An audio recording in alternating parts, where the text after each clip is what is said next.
Paz, igreja. Graças a Deus. Oremos, Pai, em nome de Jesus, te agradecemos a alegria e a oportunidade que o Senhor nos dá de podermos contribuir com o teu reino, através dos dízimos, através das ofertas, das contribuições voluntárias, do louvor, da oração e da adoração. Recebe, ó Senhor, esta porção que é colocada diante de ti, e multiplica-os para o engrandecimento da tua obra neste lugar. Recebe a nossa oração, a nossa adoração, pois nós fazemos a ti em nome de Jesus. Amém. Então, o objetivo desse estudo, o próximo slide vai nos trazer, que o objetivo do estudo, primeiro, é a gente saber e entender a respeito de batalha espiritual. O que significa isso? Como isso acontece, como se processa, como isso ocorre. A segunda coisa que a gente vai também aprender através desse estudo, qual é a responsabilidade da igreja e qual é a nossa responsabilidade como igreja de Cristo. Todos nós fomos chamados para esta luta. Todos nós fomos chamados para a linha de frente da guerra e da batalha espiritual. Porque todos nós fomos feitos soldados de Cristo. Fomos convocados para um exército que é vitorioso. Por isso, aquele que está no exército de Cristo já tem a vitória garantida, mas tem também um combate a ser combatido. Tem uma guerra a ser travada, tem uma luta para ser travada e ser conquistada no poder da oração, no poder da fé, no poder do nome de Jesus, através das armas espirituais. A gente vai aprender o que é libertação, como ela se processa, como ela se dá e o que significa libertação. A palavra de Deus vai dizer: conhecereis a verdade vos libertará. Então, libertação basicamente é o conhecimento da verdade. Todo aquele que anda em engano, que anda em mentira, que não anda no conhecimento da verdade, ele está de uma certa forma preso, escravizado ou dominado por algo, porque ele não conhece a verdade. À medida em que a gente vai conhecendo a verdade em Cristo Jesus, a gente vai nos libertando, a gente vai aprendendo e a gente vai crescendo. A palavra vai também nos ensinar, ou melhor, o estudo tem também por objetivo nos ensinar quem são os nossos inimigos. Que eles não são poucos, mas são muitos. Mas não só são inimigos espirituais, mas são inimigos físicos, terrenos. São sistemas, são governos, são formas que se estabelecem nesse mundo para que desvie o homem do caminho do Senhor ou mantenha ele longe dos caminhos do Senhor. Esses são nossos inimigos e a gente vai aprender a respeito deles, quem são eles, como eles agem, o que eles fazem e como nos defender de cada um deles.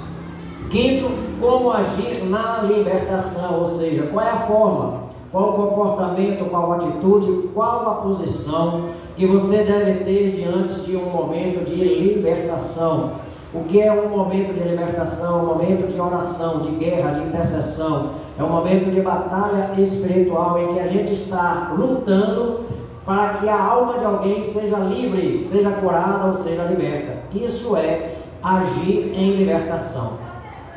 E sexto, a gente vai aprender quais são as nossas armas.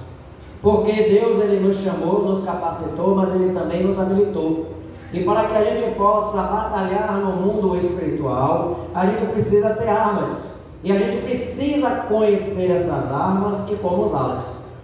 Então não basta ter uma arma, mas é necessário usar. Se você ganhar, por exemplo, um fusível, se você ganhar, por exemplo, um canivete, você ganhar, por exemplo, uma escopeta, ou você ganhar, por exemplo, um artefato de grande poder destrutivo, você precisa saber utilizá-lo para não ser destruído por ele.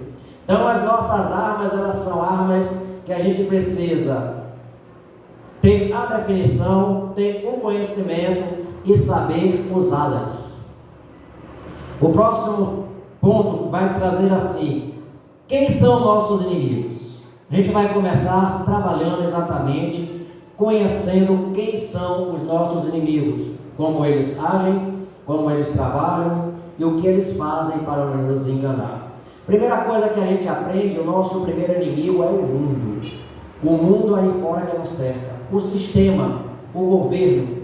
através das suas ideologias, através dos seus pensamentos, através dos seus valores. O mundo tem valores do mundo. O mundo tem conceitos do mundo e tem a própria moral do mundo. E ele tenta nos cercar e trazer para a nossa mente que o que existe no mundo é aquilo que a gente deve seguir ou nos comportar. Que a gente deve nos moldar ao mundo lá fora, através da música, através da arte, através da moda, através da roupa e através de diversos outros meios, como através do próprio ensino, através de filosofias e através de conhecimentos. Então o mundo é um dos nossos inimigos e nós precisamos aprender a nos defender do mundo, porque nem tudo que o mundo nos oferece, ainda que possa ser bom, nem sempre é sadio para a nossa vida física e espiritual. O segundo inimigo que a gente também enfrenta é a carne, a nossa própria carne. Quando a gente fala da nossa carne, a carne ela representa os nossos desejos. A carne representa a esfera da nossa alma, onde estão as emoções, os sentimentos, a vontade, a razão, porque o homem ele é tripartite, ele é corpo, alma e espírito. Como o corpo ele é carne e sangue, é essa estrutura material que pelo pecado se corrompe, se desgasta ao longo do tempo, porque a carne ela não tem salvação, mas ela vai ter uma restauração quando recebermos um novo corpo glorificado em Cristo. Por isso essa carne aqui não se aproveita, mas nós receberemos de Deus um novo corpo. Quando a palavra de Deus geralmente se refere a obras da carne, ela está se referindo às obras da alma, porque o corpo, o ser humano, ele é corpo e alma. O que é a alma? A alma é aonde está concentrado os pensamentos, a razão, os sentimentos, as escolhas, a inteligência. É através da alma que você, pelos olhos, vê alguma coisa e você coloca em seu coração valores, desperta vontade, desperta desejos por causa da alma. E o nosso terceiro inimigo é esse que a gente vai trabalhar, é esse o nosso tema principal, porque essa é a batalha principal que nós vamos estar travando hoje. Depois estaremos estudando também sobre os demais, sobre o mundo e sobre a carne, mas queremos nos aprofundar a respeito disso. Essa divisão, esta separação de três inimigos, está naquele livro ali abaixo que se chama o adversário. A palavra Satanás quer dizer adversário, aquele que se opõe, aquele que é contra, aquele que se coloca em sentido contrário. Esse é o sentido da palavra adversário, é o significado da palavra Satanás ou Ha-Satan no hebraico. E ele está no livro de Mark, ali está mal, mas no final não é, mas é Mark e Bubeck. E a oração inicial que nós fizemos também é uma oração que está no livro O Adversário. Se vocês perceberam, a oração que a gente fez inicialmente, ela traz a cobertura das armaduras de Deus. Quais são as armaduras de Deus? O cinto da verdade, a couraça da justiça, a sandália do evangelho da paz, o escudo da fé, o capacete da salvação, a espada do Espírito Santo. Amém? É só isso? Não. O texto ele vai dizer que o último elemento desta armadura é a oração. Porque toda a armadura ela é completa, ela é lubrificada. Olhe como nós lemos no último texto da oração. Para que por meio da oração a gente mantenha essa armadura lubrificada, forte e resistente para poder vencermos as investidas do inimigo contra as nossas vidas. Então a palavra no livro de O Adversário de Mark Bubeck, ele vai trazer esta oração. A gente percebeu que é uma oração longa, ela é uma oração que tem bastante conteúdo, porque ela vai destrinchar cada um dos elementos das armaduras de Deus. Ele vai falar do ciclo da verdade, mas vai dizer o que é a verdade, como a verdade age em nossas vidas e por que nós devemos andar na verdade. Ele vai dizer o que é a couraça da justiça, porque a justiça é a provisão de Deus para que a gente possa ser aceito pelo próprio Deus. É a provisão de Deus em Cristo para nós, porque em Cristo nós somos justificados. Ele vai falar que é necessário também as sandálias do Evangelho. A gente tem que estar calçado nessas sandálias do Evangelho, porque a sandália do Evangelho, a própria palavra Evangelho significa boas novas. Então, quando a gente anda firmado nas boas novas de Deus, a gente esquece das maldades do mundo ou das coisas velhas do mundo que muitas vezes nos paralisam. Esse livro, O Adversário, de Mark Bubeck, é um livro muito interessante, porque ele também traz armas espirituais, ele traz uma série de orações de como combater pelos filhos, pela casa, pela família, por autoridades, por um amigo, por um parente. Ele vai trazer uma série de orações e modelos de orações que podem ser aplicados. Mark Bubeck, ele diz assim: quando uma pessoa crer no Senhor Jesus Cristo, o seu relacionamento com tudo no mundo físico, espiritual, mental e emocional passa por uma mudança. Quando a gente tem um encontro, quando a gente tem um relacionamento, quando a gente tem uma intimidade com Jesus Cristo, tudo em nós muda. O nosso relacionamento ou o nosso mundo físico, percebe-se que o que acontece com a gente, as nossas roupas mudam, as nossas vestes mudam, a nossa aparência muda, o nosso cabelo muda, tudo em nós muda no físico. Por quê? Porque Deus trabalha também para que o nosso testemunho não seja um testemunho que gere a outro escândalo, mas que apresente diante dele reverência, apresente diante dele temor e apresente diante dele santidade. Então o nosso mundo físico também é mudado, porque lugares ou ambientes onde você antes frequentava, você não frequenta mais. Até pessoas com quem você costumava andar ou amizades que tinha, você corta aquelas amizades, porque você percebe que elas não são frutíferas para a sua vida. Elas não são amizades que possam gerar benefícios para você. Então a gente muda muita coisa no nosso mundo físico, até os programas de televisão que a gente assiste, até as músicas que a gente ouve. Muda-se também no espiritual, porque a Bíblia vai dizer que nós passamos a nos tornar uma nova criatura em Cristo. 2 Coríntios 5, 17 diz: aquele que está em Cristo, nova criatura é. As coisas velhas já passaram e eis que tudo se fez novo. Nós temos uma mudança espiritual também, porque nós nos tornamos filhos de Deus. A palavra de Deus vai falar em João, no capítulo 1, versículo 12, que Jesus Cristo, ele tem o poder de nos fazer filhos de Deus. Abra sua Bíblia aí, João. Vamos pegar e começar a trabalhar, manuseando a nossa Bíblia. O primeiro texto que eu lhe dei, dessa alteração espiritual que em nós acontece, está em 2 Coríntios 5, 17. 2 Coríntios 5, 17, está escrito assim: portanto, se alguém está em Cristo, nós estamos em quem? Agora nós estamos em Cristo. Antes estávamos no mundo, mas agora estamos em Cristo. Nova criatura é. Isso quer nos dizer que antes de estarmos em Cristo, éramos uma velha criatura, ou uma criatura gerada pela carne e pelo sangue. Mas essa nova criatura agora é gerada pelo poder do Espírito Santo, segundo João capítulo 3. Portanto, se alguém está em Cristo, nova criatura é. As coisas velhas já passaram e tudo se fez novo. Então muda o mundo, muda o espírito, muda a mente, muda as emoções, muda os sentimentos.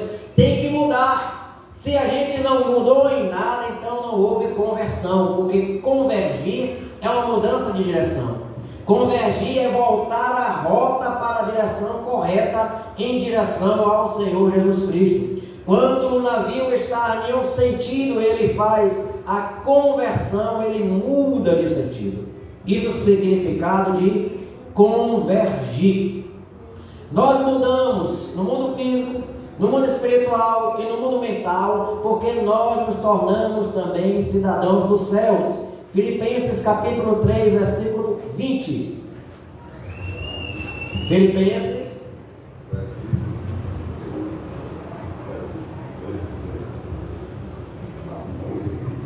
Filipenses 3, 20. Está escrito assim: a nossa pátria, porém, está nos céus, de onde esperamos o Salvador, o Senhor Jesus Cristo. Lá no livro de Atos temos uma passagem que Jesus é levado aos céus, e todos estão olhando para os céus, e o anjo aparece e diz: varões galileus, por que estão olhando para o céu? Esse mesmo Senhor que está subindo em poder e glória, um dia irá voltar e retornar. É por isso que Filipenses diz que nós aguardamos Ele, que Ele virá e voltará dos céus, o Senhor Jesus Cristo. Observe que Filipenses 3:20, ele vai dizer que nós agora somos o quê? Cidadãos do céu. Você é cidadão da terra, mas agora você é um cidadão do céu, porque você recebeu uma nova nacionalidade em Cristo.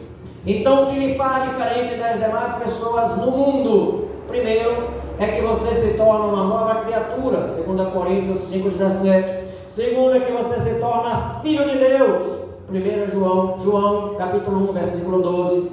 Não é 1 João, que 1 João é o livro, é a carta, mas é o Evangelho de João. João capítulo 1, versículo 12. Não é 1 João não, quer dizer, João capítulo 1, versículo 12. Você se torna filho. Terceiro, você se torna herdeiro de Cristo e com Cristo. 1 Pedro capítulo 1, versículo 3. Estou muito rápido?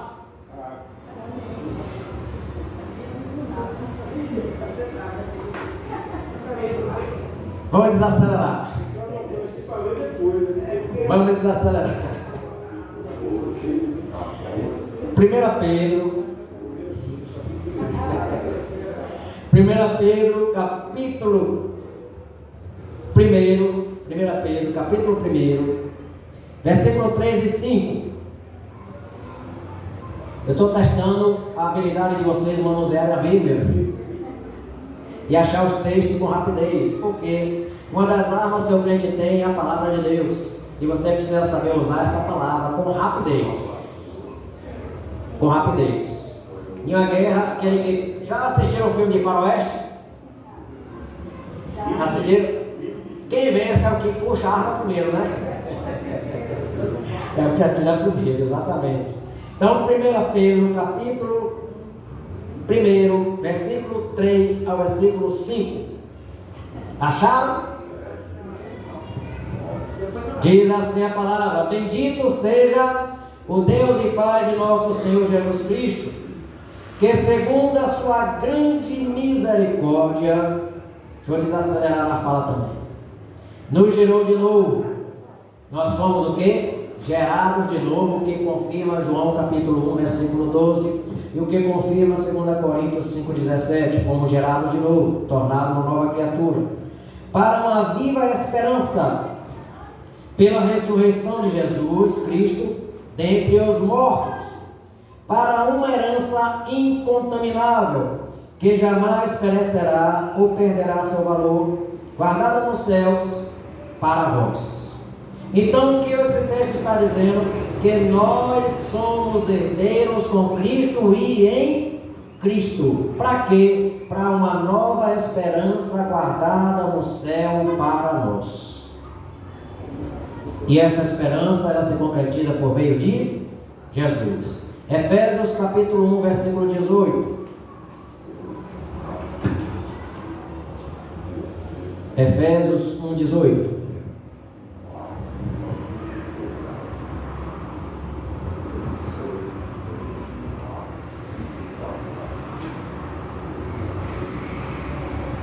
Já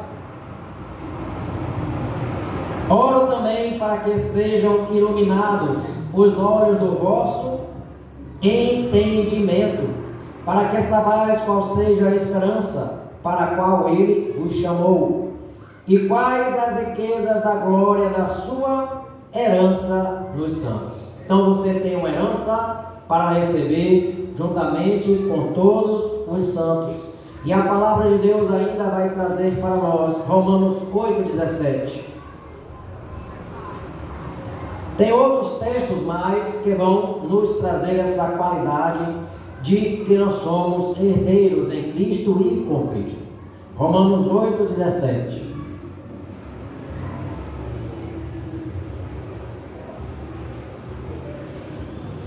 Achou, Zinete?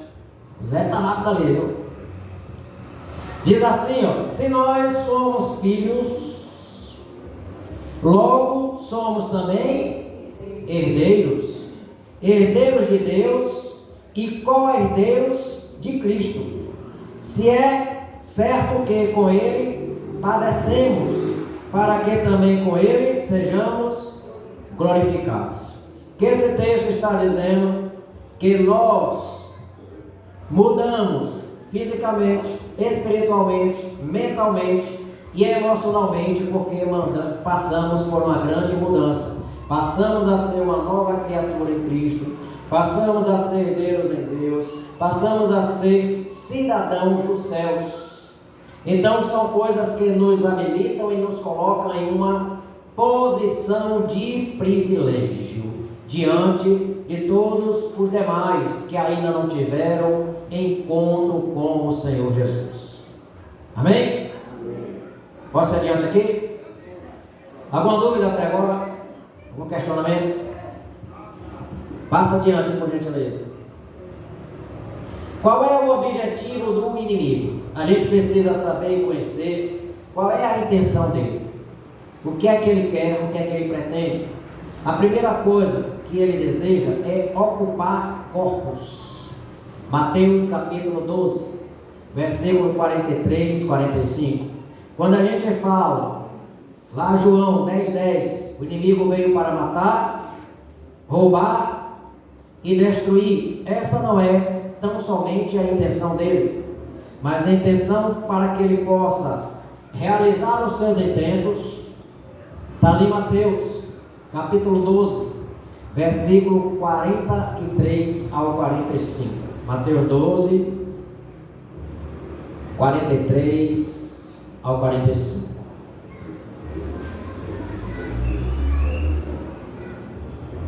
Estão anotando, né? Mateus 12, 43, 45 diz assim, ó: quando o espírito imundo sai do homem, uma coisa para sair precisa o quê? Está dentro, né? Quando o espírito imundo sai do homem, ele anda por lugares estéreis. Outras traduções vão dizer lugares áridos. Outras traduções irão dizer lugares desertos, buscando repouso, mas não o encontra.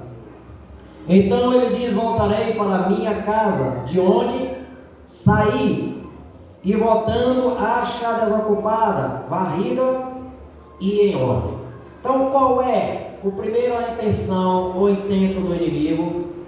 Possuir pessoas, ocupar pessoas, porque para ele as pessoas são como casas.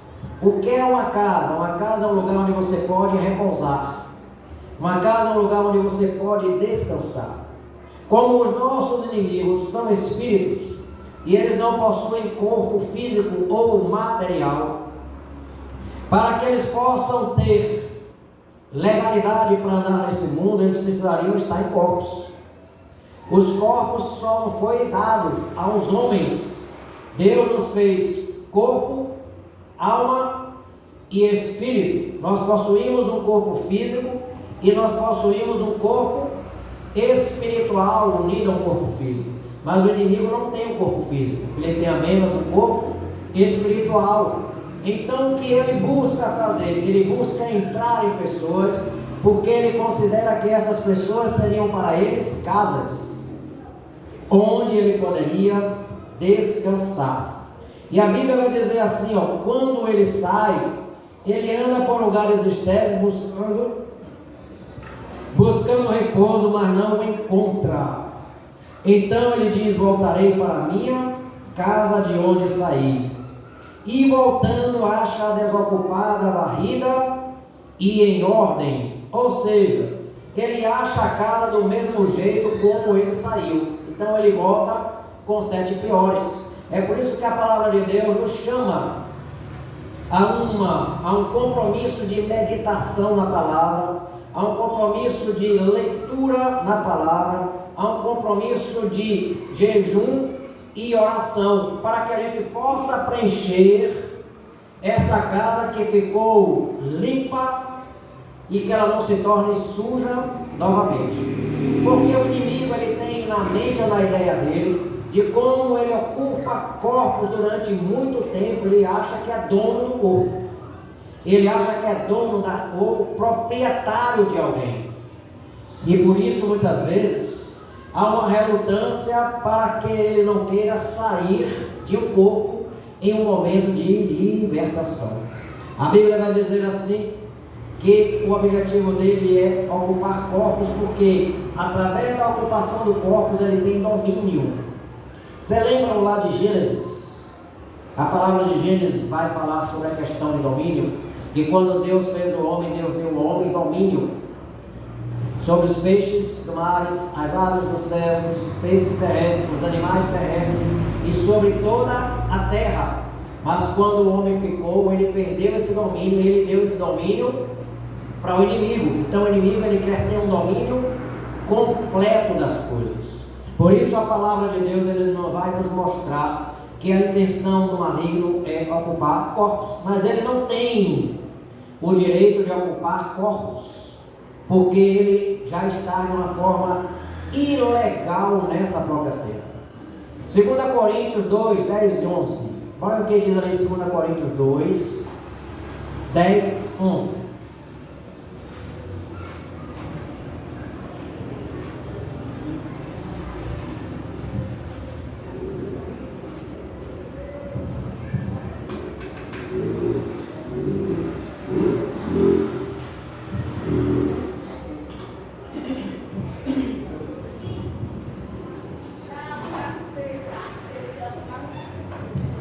Aqui é o apóstolo Paulo escrevendo, ele diz assim, a quem perdoardes alguma coisa, também eu perdoo.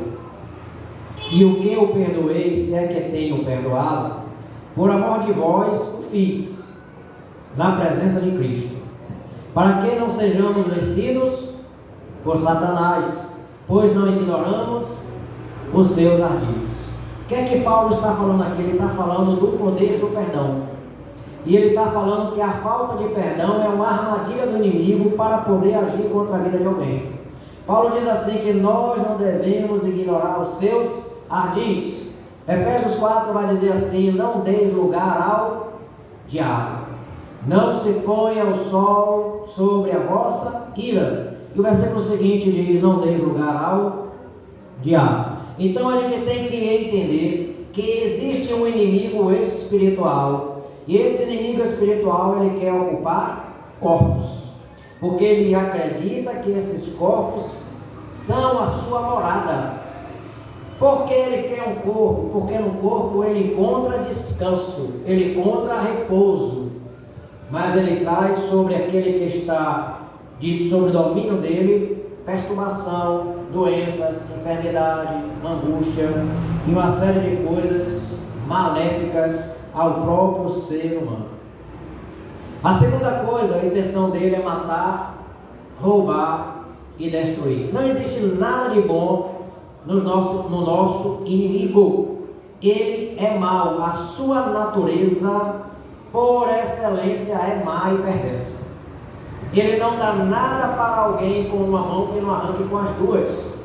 Então todos aqueles que no mundo fazem algum pacto ou alguma aliança com esses inimigos espirituais, um dia vai prestar conta para eles de tudo que receberam. Porque aquilo que ele dá com a mão, ele toma com as duas. Ele não dá nada de graça para ninguém. Só quem deu ou pagou algo para nós, sem nos cobrar nada, foi Jesus Cristo. Só Jesus Cristo é o provedor de graça. E o inimigo é provedor de desgraça. Tudo que Deus nos provê por meio de Cristo é graça, é bondade, é amor. Mas tudo que o inimigo quer sobre a vida de alguém é opressão, destruição, desgosto, depressão, ansiedade, angústia, morte. A intenção dele é sempre a de matar. Ele pode usar alguém por muito tempo, mas no final a intenção sempre dele é de matar. João capítulo 10, versículo 10, Jesus é que traz essa própria palavra. João 10, 10, Jesus diz: o ladrão só vem para, ou seja, ele só vem para isso. Ele não vem com outra intenção que não sejam essas, de roubar, de matar e de destruir. Roubar sonhos, roubar projetos, roubar a alegria das pessoas, roubar a paz, roubar a tranquilidade, roubar as finanças, roubar o dinheiro. Aqueles crentes que gostam de fazer uma fezinha apostando na loteria federal, uma fezinha apostando em alguma coisa que vai lhe trazer sorte, ele está usando o meio de roubar, matar. Como que ele mata? Ele gosta de matar os sonhos, ele gosta de matar os projetos, ele gosta de matar as pessoas, colocando depressão, colocando angústia, colocando doença e, acima de tudo, destruir. Ele não tem alegria nem nada que a gente possa construir ou edificar. Você pode ver ou perceber que quando você tem um projeto de construção de alguma coisa, você luta para poder fazer. É uma guerra que é travada no mundo físico e no mundo espiritual, e muitas vezes ele vence, porque a gente abre brechas ou abre oportunidades para que ele possa agir dessa forma. Mas Jesus vai dizer que, não obstante o inimigo venha matar, roubar e destruir, ele veio para nos dar vida e vida em abundância. Jesus diz, versículo 11, eu sou o bom pastor, e o bom pastor dá a sua vida pelas ovelhas. Faça o seguinte: quem tem horas aí, vai segurando, controlando. Na hora que der 8h20, você me fala. Passa aí para mim. Não. Palavra daimoniozomai é uma palavra grega. Palavra daimoniozomai é uma palavra grega. E a palavra daimoniozomai quase não sai. Daimon, de demônio, e onzomai significa estar possuído. Aí a nossa pergunta é: pode um cristão, um verdadeiro cristão, estar possuído por demônios? Existem aqueles que advogam ou que defendem que é possível. Existem aqueles que advogam, que defendem que é impossível uma pessoa que está selada com o Espírito Santo poder ser possuída por um demônio. A palavra ali vai dizer e vai nos dizer que a palavra daimoniozomai, ela significa, na verdade, uma dominação completa. Neste sentido de dominação completa, a gente entende que é impossível que um crente esteja possuído por demônio.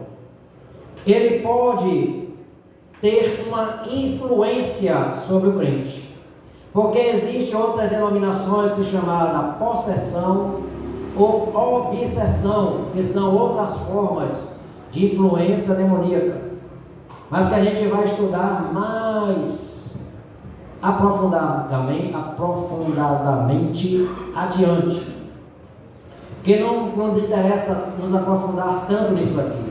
Mas a questão é, você precisa entender o seguinte: você é crente, E como você é um crente fiel e selado pelo Espírito Santo, não tem como você ser uma propriedade dos demônios, ou ser possuído por isso, mas não impede de você ser por ele influenciado. A palavra diz assim, é impossível estar possuído por um demônio, mas se acredita que a pessoa, mesmo sendo crente, ela possa estar endemoniada ou ter demônio, no sentido de que ele esteja sendo influenciado. Vocês, por exemplo, conhecem pessoas aqui que são crentes, e vocês conhecem, por exemplo, pessoas aqui que são crentes que têm uma influência de opressão sobre elas, sobre a mente, sobre os pensamentos, sobre o estado de saúde. Isso nos informa que isso acontece porque há alguma brecha no mundo espiritual, ou alguma legalidade no mundo espiritual, ou alguma coisa que não foi quebrado, cancelado ou desfeito e que ainda permanece no mundo espiritual. A palavra de Deus vai dizer lá em João 20, 22. Veja aí João 20, 22.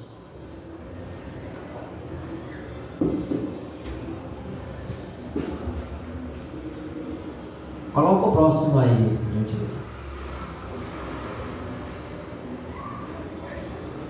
João 20, 22. Foi no meio.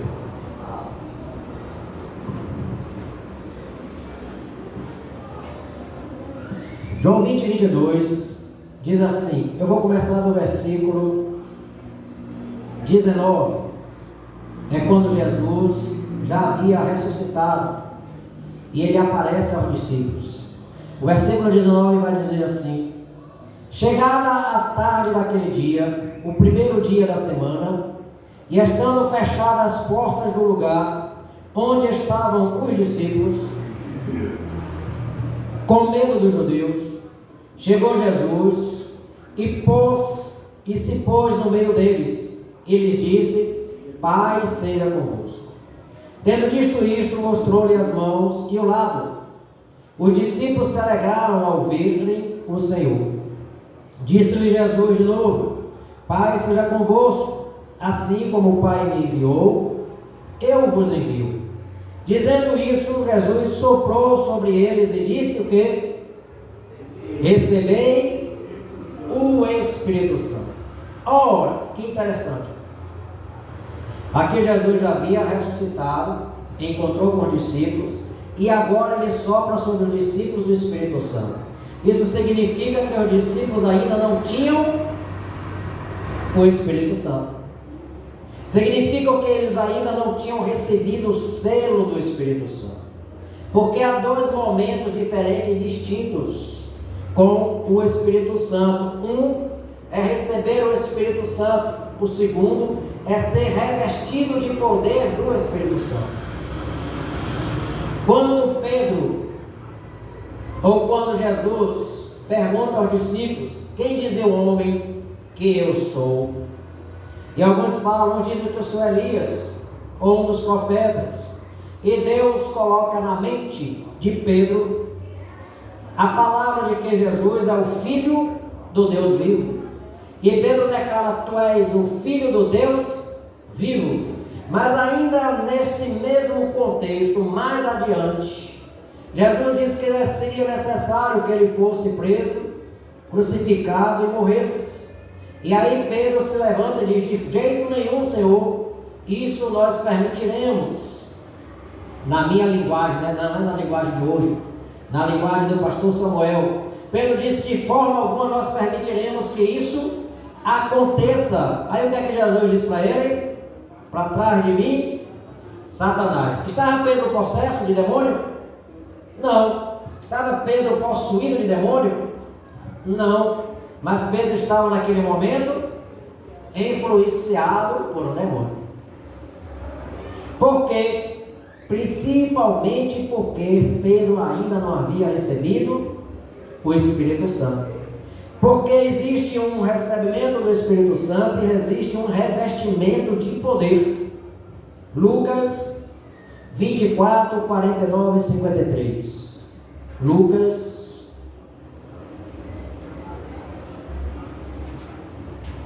Mateus, Marcos, Lucas.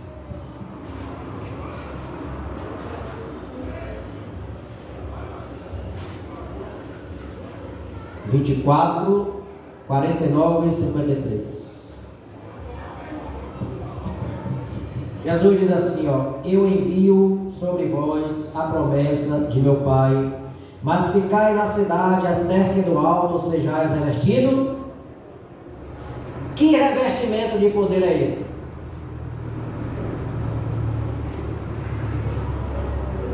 É o Espírito Santo. Mas ele já não tinha o Espírito Santo? Mas ainda não estavam revestidos de poder. Mas a palavra de Deus vai dizer que nós, hoje, quando cremos em Deus, na sua palavra e no Evangelho, Atos capítulo 1, versículo 8.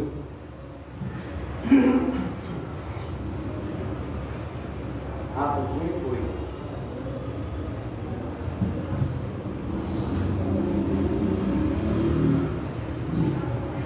Diz assim: no entanto, recebereis poder. Vou achar ainda, deixa vocês acharem. Atos capítulo 1, versículo 8. Como? Virtude, poder. A palavra grega pode ser traduzida por virtude, por poder ou por autoridade. Quem tem outra tradução diferente? A sua está como? Virtude. E só eu tenho poder, é?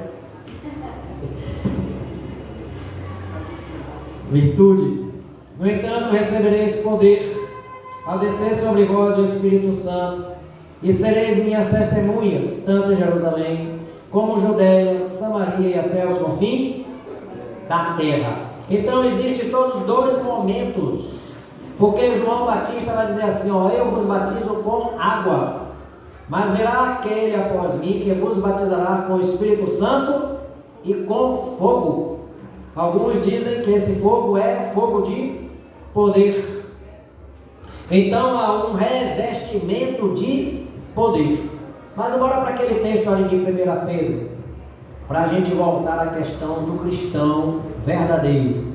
Diz 1 Pedro capítulo 1, versículo 18 e 19: sabendo que não foi com coisas perecíveis, como prata ou ouro, que fostes resgatados da vossa vã maneira de viver, a qual por tradição recebeste dos vossos pais, mas com o precioso sangue de Cristo, como de um cordeiro, sem defeito e sem mancha. Então, se o inimigo tinha alguma autoridade, alguma legalidade, algum domínio sobre alguém que agora se entregou a Cristo Jesus, tudo que ele tinha já foi pago. Ou seja, você não deve mais nada para ele, porque Jesus pagou. É como, por exemplo, você vai ali na barraquinha, compra um bocado de bombom, um bocado de chocolate, não paga. Aí o cara vai lá na casa de seu pai e fala, olha, comprar um bombom, um chocolate, não pagar. Seu pai aqui, pá, pagou. Você não está devendo mais nada aí. Por quê? Porque o pai pagou. A Bíblia vai dizer que a cédula que havia contra nós foi rasgada por Jesus Cristo. Essa cédula a gente pode dar um exemplo de um cheque. Lembra antigamente que a pessoa dava um cheque pré-datado? Ainda tem gente que usa cheque hoje. Uma vez eu vi uma coisa dessa no comércio e falei, bismarck, que ainda usa cheque. Só Jesus na causa. Então Pedro vai dizer, sabendo que não foi com coisas, então preste atenção, o inimigo, se for brigar vai ser discutível na justiça, né? O inimigo, ele não tem mais domínio, posse ou reivindicação sobre nenhum de nós, ou nenhum dos nossos. Por quê? Porque Jesus já pagou com seu sangue. Isso não vai dizer que a gente não vai estar isento de ataques. Aí que a gente tem que entrar contra-ataque e declarar nossa posição de filho, de herdeiro, de nova criatura, de cabeça, de vencedor em Cristo. Ali Pedro vai trazer exatamente esta ideia, que nós já fomos comprados pelo sangue de Jesus Cristo. Eu já orei por muitos crentes, já orei por muitos cristãos, em que houve uma manifestação de espíritos. Mas estavam essas pessoas possuídas por ela? Ou estavam apenas essas pessoas sendo influenciadas por eles? Ou estavam essas pessoas apenas sendo circundadas por eles? Ou tentada ou investida? Vamos para o versículo seguinte. Os que defendem uma possessão completa de alguém, pode usar esses dois textos aqui. Lucas 22:3, João 13:27, que fala da mesma coisa. Ele vai dizer assim: então Satanás entrou em Judas, que tinha por sobrenome Iscariotes, que era um dos 12. A palavra está dizendo o quê? Que Satanás entrou nele. João 13:27. Assim que Judas tomou o pão. O que era o pão? O pão representava o quê? O corpo de Jesus Cristo. Então, uma coisa santa e consagrada a Deus sempre vai expor as obras das trevas. Aonde ela estiver escondida ou se ocultando, as coisas de Deus, consagradas a Deus, vão trazer elas à tona, vão fazer com que elas se exponham. Por isso a Bíblia vai dizer ali, João vai dizer, trazer esse detalhe interessante, que quando ele tomou o pão, aquele pão representava o corpo de Cristo. Quando aquele pão que representava o corpo de Cristo entrou nele, Cristo entrou, o mal tem que sair ou se manifestar. Para ele sair, ele precisa manifestar. Então a palavra vai dizer assim, entrou nele Satanás, e disse-lhe então Jesus: o que estás prestes a fazer, faze-o depressa. Aí a gente vai perguntar, passa o versículo seguinte aí.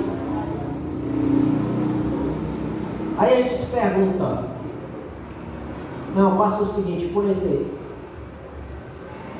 Era Judas um verdadeiro cristão? O que é que vocês acham? Porque Judas também expulsou demônios. Judas também foi comissionado por Jesus para poder pregar o Evangelho, curar enfermos, ressuscitar mortos, curar paralíticos e expulsar demônios. Aí a gente pergunta, o que foi que aconteceu com Judas? A gente pode entender que ele era um cristão que se desviou da fé. Ou pelas próprias vontades ou pensamento dele. Porque Judas, na verdade, esperava que Jesus viesse para tomar o reino ou impor um reino nos céus por meio da guerra, da espada, da força. Essa era a visão e a ideia dele. A palavra vai mostrar assim que Judas, ele apostatou da fé. Então a gente pode acreditar que ele era um cristão. O que é um cristão? Um seguidor de Cristo. Ou, na verdade, aquele que tem Cristo em si, porque nem todo mundo que diz que segue a Jesus é um verdadeiro cristão. Então, se Judas era crente e ficou possesso, pode um crente que é crente ficar? Diga. Esse que você falou, houve também uma parte de ambição. Ambição, Porque foi prometido a ele, não era nada, né? Ele também se sucumbiu na ambição desse livro. Cedeu ao dinheiro, né? Cedeu ao mundo. Cedeu ao mundo. E traiu Jesus. Volte no versículo anterior, por gentileza, no slide anterior. Ali em 1 Samuel, capítulo 16, 14 a 23, diz assim: ora, o Espírito do Senhor retirou-se de Saul, e um espírito maligno da parte do Senhor o atormentava. Então acreditava-se no Antigo Testamento que quando alguém era tomado por um espírito de trevas, era porque Deus mandava o enviar. A gente acredita que Deus pode permitir que isso aconteça. A palavra vai dizer que o Espírito do Senhor estava sobre Saul. Ele não tinha um Espírito dentro dele, mas estava sobre ele.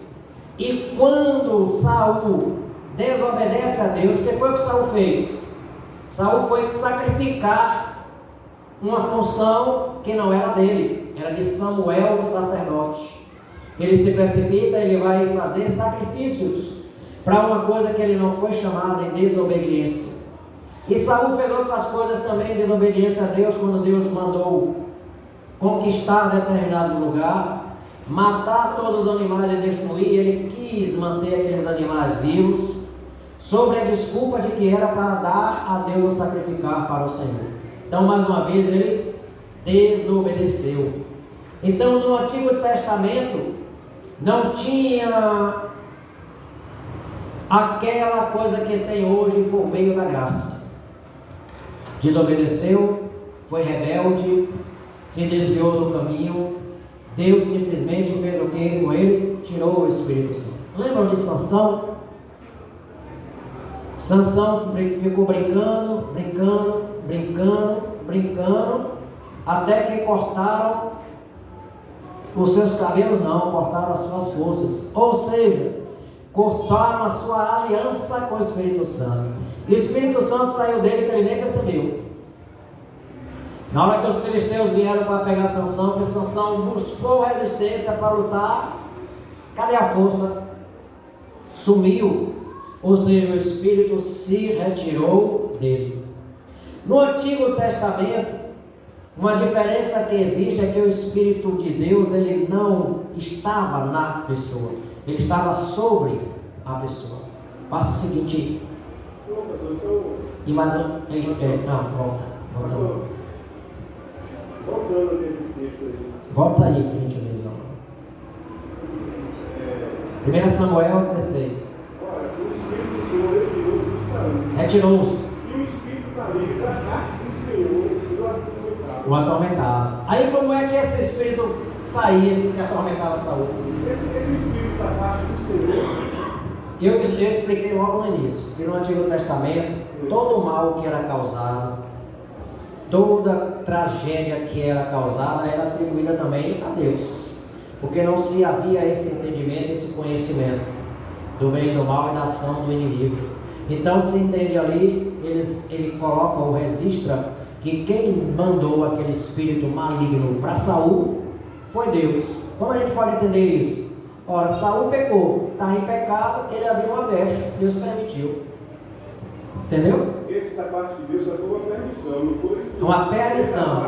Não é que Deus mandou ou enviou. O texto está dizendo assim. Se bem que Deus tem autoridade no céu, na terra e debaixo da terra. No caso de Jó é mais específico, né? É mais claro para a gente. Então você vai sempre ver isso no Antigo Testamento, essas ações desse mover de Deus, de coisas que o inimigo faz e que é atribuído a ele. Então ali ele vai dizer que o Espírito do Senhor, ele se retira e o Espírito maligno entra. E como é que esse Espírito maligno era expulso? Mandaram chamar quem? Davi e sua harpa. Quando Davi tocava a harpa, o Espírito se afastava de Saul. Ó, o poder da música. Presta atenção. Rose quase dança aqui, né? Os guerreiros se preparam. Eu vi ela entrando no ritmo ali. Ela quase. Já teve que bater o palmo aí, não teve? Meu irmão ali, o irmão ali que entrou no ritmo, não foi? Foi você. É igual o carro da nau. Porque o crente tem que ser animado, meu amigo. O crente não pode ser crente, né? Choramingão, não. Andar triste, a gente tem que ser animado mesmo. Mas o que é que eu quero trazer para você através do louvor? É que o que importa no louvor não é a letra, não é a letra que faz a diferença. É a música que está por trás, é a melodia que está por trás. A música e a melodia que está por trás, ela tem códigos. E aqueles códigos espirituais, eles abrem portais físicos, portais espirituais, para o bem ou para o mal. Então, determinados ritmos de músicas, quando eu vou mesmo para, às vezes, aniversário de crente, Aí tá umas músicas de louvor lá, no sambão, no pagode, em uns ritmos aí estranhos. Isso não é música de crente. Porque o que torna a música um louvor não é a letra. A letra é importante? É. Mas o problema está atrás da música e da melodia. Está atrás dos ritmos. Porque os ritmos têm códigos espirituais. Os ritmos vão atrair coisas boas ou coisas ruins. O ritmo você vai perceber que dependendo da música que você ouve, você fica mais agitado, ou você fica mais calmo, ou você fica mais tranquilo, ou você fica mais nervoso, ou você fica ansioso. Por quê? Por causa das vibrações sonoras. E o inimigo, ele sabe muito bem manipular isso. Vibrações sonoras e músicas. A Bíblia vai dizer que Davi não orava, Davi não guerreava, Davi não intercedia, Davi não expulsava. Sai demônio de Saul. Davi apenas tocava a sua harpa.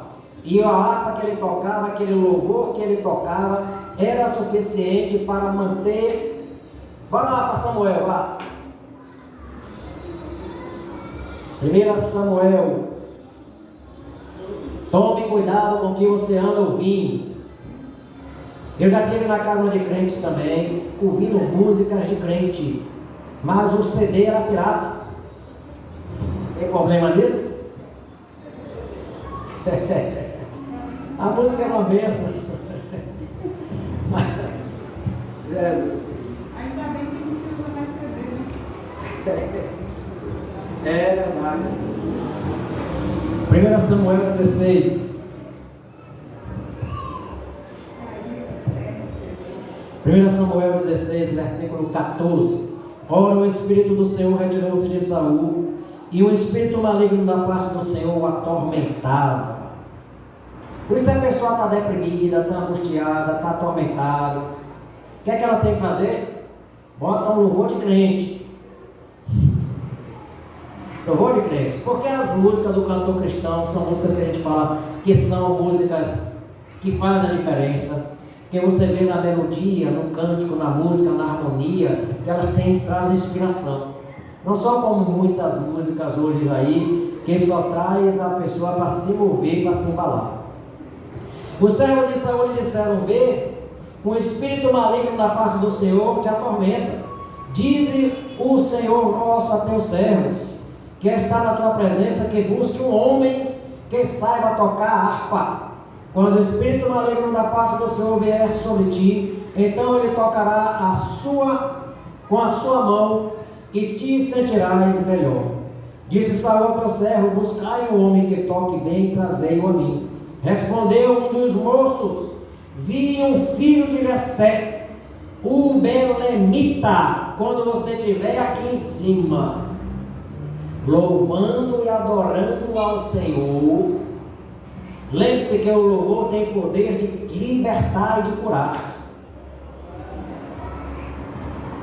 Respondeu um dos moços: vi o filho de Jessé, o belemita, que sabe tocar bem, é forte e valente, homem de guerra, sabe falar bem e tem boa aparência, e o Senhor é com ele. Aí o que acontece? Versículo 23. Sempre que o espírito maligno da parte de Deus vinha sobre Saul, Davi tomava a harpa e a tocava. Então Saul sentia alívio e se achava melhor, e o espírito maligno se retirava dele. Está vendo aí? Uma das armas espirituais do crente, você já pode anotar aí, é o louvor. Uma das armas, a gente não dá muito crédito, né? Geralmente se fala nas armas espirituais, o nome de Jesus, o sangue de Jesus, a palavra, a espada, a unção do Espírito Santo, e se esquece do louvor. Pode passar esse aí, por gentileza. Olha ali, ó. O Espírito do Senhor se apoderou de Davi. Aí em Samuel mesmo, capítulo 16, versículo 13. 1 Samuel, capítulo 16, versículo 13. Diz assim o texto: assim tomou Samuel o vaso de azeite e ungiu-o no meio de seus irmãos.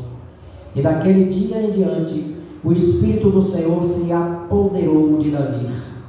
Então Samuel se levantou e foi para Ramá. Então o Espírito de Deus, se alguém é possuído, no sentido de ter o Espírito de Deus,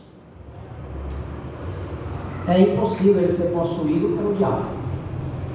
A pessoa pode ser influenciada. Por quê? Porque existe também a questão da vontade do livre-arbítrio de cada pessoa, de servir a Deus ou de servir ao inimigo. E Pedro a gente já viu, né? Porque Pedro foi influenciado naquele momento, porque nem o Espírito Santo ele ainda o tinha. Ele só vai receber bem lá na frente, depois que Jesus ressuscita. E a gente volta para Judas e a gente vai ver que Judas também não tinha o Espírito Santo. É porque as pessoas dá brecha para o inimigo. Dá brecha, facilita, né? O cristão, né? É crente, diz servir a Deus e outrora está fazendo as coisas do mundo. Se está fazendo as coisas do mundo que o diabo gosta, ele está dando brecha. Aí ele é influenciado por ele, né? Mas o verdadeiro cristão que está servindo a Deus, né? Com sua vida digna diante de Deus, procurando a cada dia trilhar os caminhos santos, a gente pode sentir uma opressão, às vezes uma angústia, uma luta, uma guerra. E aí quando você sente isso, você se levanta, ó. Você viu aquele homem vestido com as armaduras de Deus? Se imagine com aquela armadura. Eu me imagino assim, com a armadura daquela e pegando fogo. Porque se tocar nela se queima. Então quem está obedecendo ao mundo está desobedecendo a Deus e obedecendo ao diabo. E aí abre as brechas para o inimigo. E aí as coisas não andam, não prospera, não avança. Já é difícil a gente estando na posição, né? É difícil a gente estar numa posição, eu que digo. Já é difícil, ainda mais quando não está. Aí vem aquela pergunta, meu filho, por que fulano é aquele que está possuído pelo, né? Por que tá? Aí acontece. Fazendo o que ele quer. Um verdadeiro cristão jamais pode ser possuído, ou seja, no sentido dele ser dominado completamente. Mas ele pode ser influenciado, porque o inimigo está sempre soprando, dando sugestões para que a gente faça algo errado. Como no caso de Pedro. Pedro foi sugestionado, pois ele ainda não havia recebido o Espírito Santo, como a gente vê lá em João 20, 19, 22. A Bíblia vai dizer que Jesus fez o quê? Soprou sobre eles. Aí se a gente fizer isso, né? As pessoas se escandalizam. Uma vez eu ouvi uma crítica aqui, de que o pastor estava soprando no microfone. Tem coisas que a gente sabe de uma coisa, Deus revela tudo. As pessoas se escandalizam com besteira, com bobagem. A Bíblia diz assim: está alguém doente, chama os presbíteros, unja com óleo. Aí você usa o óleo, as pessoas se escandalizam porque estão usando. Eu conheço uma pessoa, conheço várias, nós somos cristãos. E aquele que não pode ficar no inimigo de juntar. Não fale, né? Olha que eu não estou usando, eu não estou usando o nome de Satanás, exatamente para isso. Para não deixar vocês chocados. Você vê que eu sei que não tem mais nenhuma criança que se choca com isso. Eu usei na hora, olha, aquela oração toda, a palavra que ele usa ali, Mark Bubeck, é Satanás mesmo. Mas eu mudei propositadamente. Você vai ver que tem ali o inimigo, e quando não tem o inimigo, tem o adversário. Para quê? Para não criar essa... está falando o nome do cão o tempo todo. A gente está anunciando o nome dele aqui, mostrando que ele é nosso inimigo, não para que ele seja exaltado. Pelo contrário, ele já é um destruído. Então veja bem, ó, Mark Bubeck, ele vai também dizer lá no seu livro, ali está escrito certo. Se você puder adquirir esse livro, compre. A melhor maneira de mantermos o inimigo fora é colocar Cristo dentro. Então, quando você coloca as coisas boas dentro, as coisas ruins simplesmente saem porque você não dá espaço para elas. Joga o próximo. Temos que horas? 8h35. Então vocês estão gostando. Então você. O Espírito Santo. O Espírito Santo, ele entra na vida de cada crente no momento em que cremos e somos salvos. Certo? Então a gente creu em Jesus Cristo, a gente é automaticamente revestido pelo Espírito Santo, ou melhor, ele vem habitar em nós. João 3,6. Porque a Bíblia vai dizer através de João 3,6 que é o nascimento do alto. Bora lá, João 3,6. João capítulo 3, versículo 6.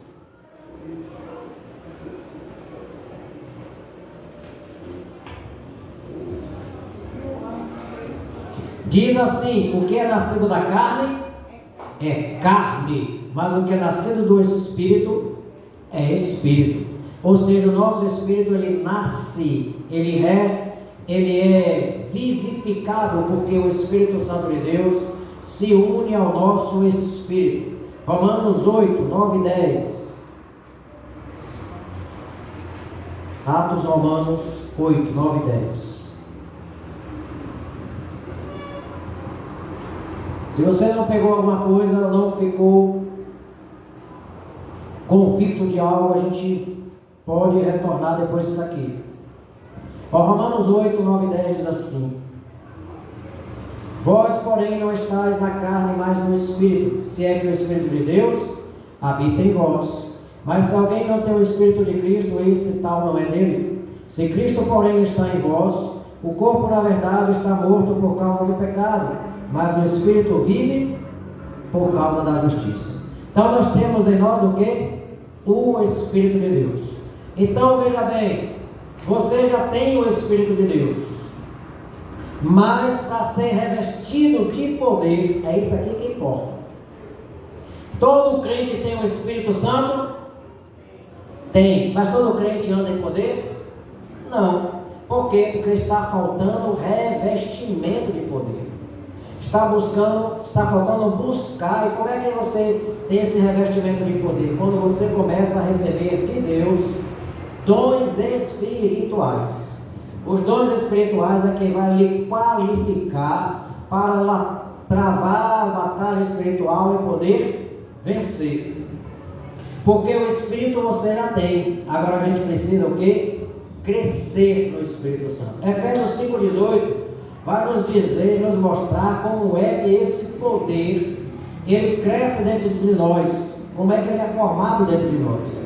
Efésios 5,18 vai dizer assim, que é nossa responsabilidade. Melhor, ele diz assim, ó: não vos embriagueis com vinho, em que há contenda, mas enchei-vos do Espírito. O que ele está querendo dizer? Que continua a ser responsabilidade do crente ser cheio do Espírito.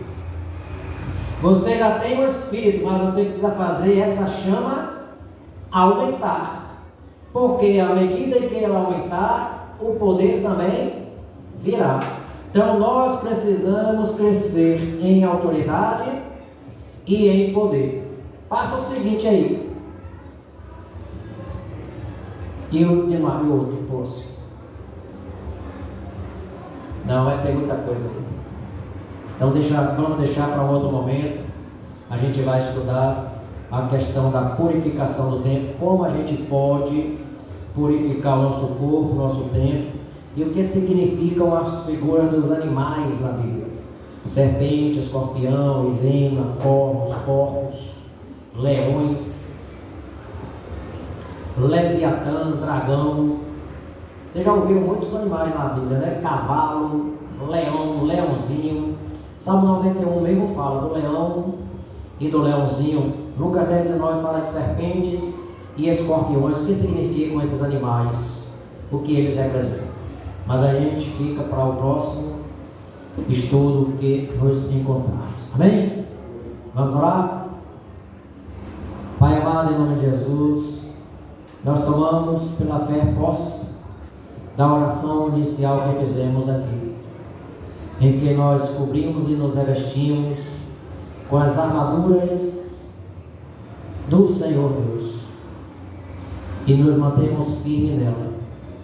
Nos vestimos e nos revestimos a cada tempo, a cada dia e a cada momento. E nós saímos daqui na certeza e na convicção de que estas armaduras nos são bastante e suficientes. Pai, em nome de Jesus, todo o ataque do inimigo, toda a retaliação por causa desse estudo, por causa desta busca, na autoridade do nome de Jesus, a gente já quebra, a gente cancela, a gente torna nulo, que nada do que ele fará será eficaz para nos atingir, nem atingir a nossa casa, nem os nossos familiares, porque tomamos posse da nossa vitória no nome poderoso de Jesus. Amém. Vamos ficar em pé. Vá para o último slide aí, para o último. O último é.